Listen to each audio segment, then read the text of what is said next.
Yeah, baby! Da! What is up, the Bomb Squad? This is Don the Bomb, returning once again for another epic, fun-filled, action-packed wrestling figure review, baby! Da! That's what Jim the Anvil did, didn't he? That was kind of like his go-to motion or phrase or whatever. Today I am going to be unboxing and reviewing WWE Mattel Legends Series 24, Jim the Anvil Neidhart. So, this is one of my favorite guys from the golden era of wrestling, like the 1985 to 91 time frame was my favorite time frame. This here, Jim the Anvil Neidhart, is depicting the era where he was a member of the New Foundation with the late brother-in-law of his, Owen Hart. I think this was about the 1991-92 time frame, after him and Bret Hitman Hart went their separate ways and Bret went on his singles run. Jim was in a tag team with Owen Hart called the New Foundation. Had moderate success, but it's not what he's mostly known for. But the cool thing about this figure here is it is a 2-in-1 figure. So you have Jim the Anvil here with his New Foundation attire, but then if you take off the soft goods clothing and add this extra head here, you know who you have? Who? Right. You have who? Who? Who is who? This is who. Kind of confusing, isn't it? I don't even remember this gimmick. I guess it must have been used just a few times. I don't even remember it, but I guess in that 1994-95 time frame, Jim the Anvil was a character named Who. I think it's 94-95. You might want to look that up because I don't even remember it. It happened so fast. But some mysterious masked man named Who was our boy Jim the Anvil Neidhart. Definitely not one of the most known gimmicks around, but the cool thing is Mattel made a 2-in-1, so you could want to buy two and have both of the characters. If you want. Since I already have a Jim the Anvil Neidhart, I'm probably going to make this a Who figure, and then I'm not sure what I'm going to do with the New Foundation attire. I might put that on a Jazzwares Owen Hart. Or actually, I could, oh man, the options are endless, or at least not so much endless, but there are options to take, options. Anyway, here is Jim the Anvil in his plastic prison. Mattel, I'm glad they kept the Legends box art here. There he is back here. There are the other personalities in this line. And then under here you have the jibber jabber and barcode for anyone that needs that. Let's see what it says back here.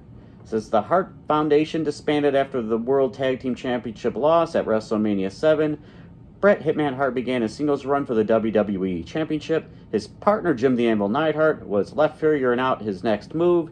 He formed a tag team called the New Foundation. Soon after, the Anvil had to discover a new identity, but who would it be? Who? Come on, we could do better than that. Anyway, let's get him out of this plastic prison already. Who? What a ridiculous character. But you know what? I'm here for it. Get more and more goofy gimmicks and stuff like that.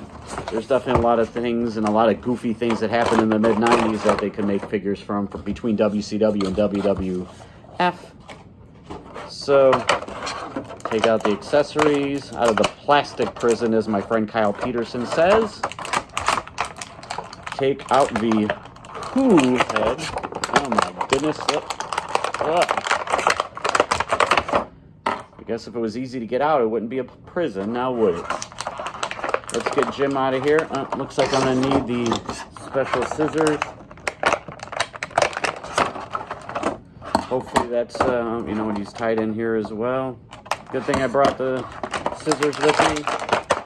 There we go. Alright. Comes with two gripping mic holding hands. Here is the Who head. Just kind of like your generic masked man mask. Here's Jim the Anvil with his awesome soft goods attire. Look at that face, you know who it is. It's our boy Jim the Anvil. Camera doesn't focus so good, but I believe this is the same head sculpt as the other Elite of him that I have. But look at the nice yellow, blue, kind of like pajama pants, or, geez, what were these called back in the day? Skids or something like that, back for these people in the late 80s, early 90s. Skids were very interesting pants. Or maybe MC Hammer Cavaricci pants.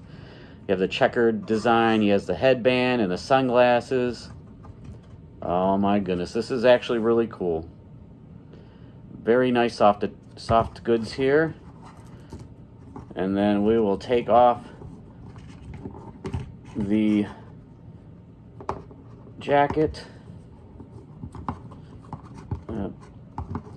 It's always adventurous getting these on and off. Look at that. That is very, very nice. A little thin, but that's all right. These pants have a Velcro in the back.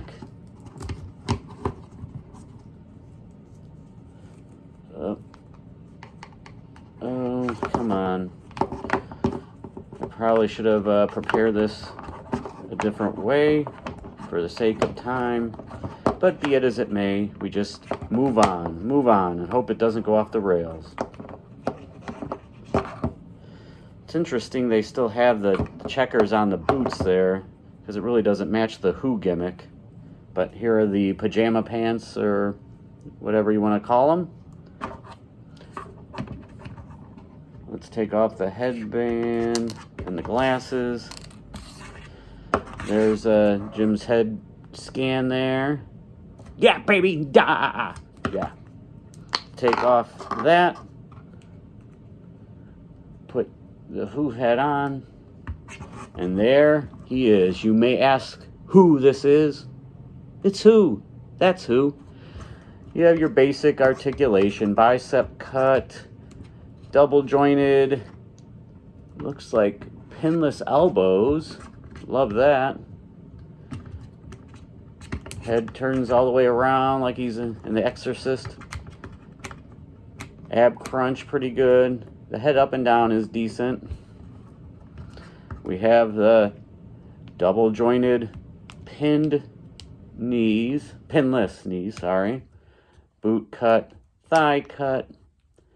Ankles not the best. You really can't do much with the ankles. You never really can. But he just has a standard yellow trunks.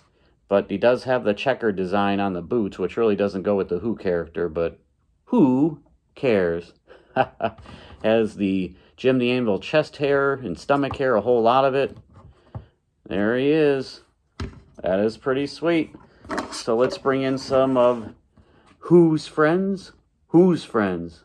His friends. That's Who. I know.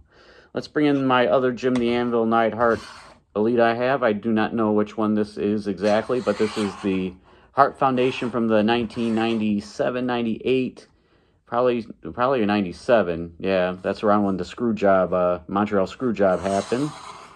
And then speaking of said screw job, there is his brother-in-law, former tag team partner, Bret the Hitman Hart, and his other brother-in-law, Jazz Wears Owen Hart. It's a shame that they couldn't use the pink and black attack attire, but you know, they have to go through all those legal things there. But there you have it. I guess if I was to rate this figure, just the fact that it's also a 2-in-1, has pretty cool soft goods, I'd have to give this an 8.5 out of 10.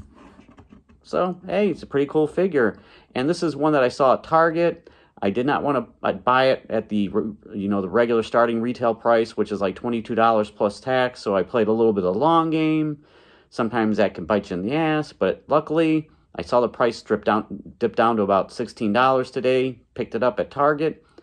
So hey, money well spent. So this is Don the Bomb for Who? For him. Who? That's Who. Jim the Anvil Neidhart. Yeah, baby. Duh. All that glitter isn't gold. Don the Bomb. Until the next one, have a good night, everybody.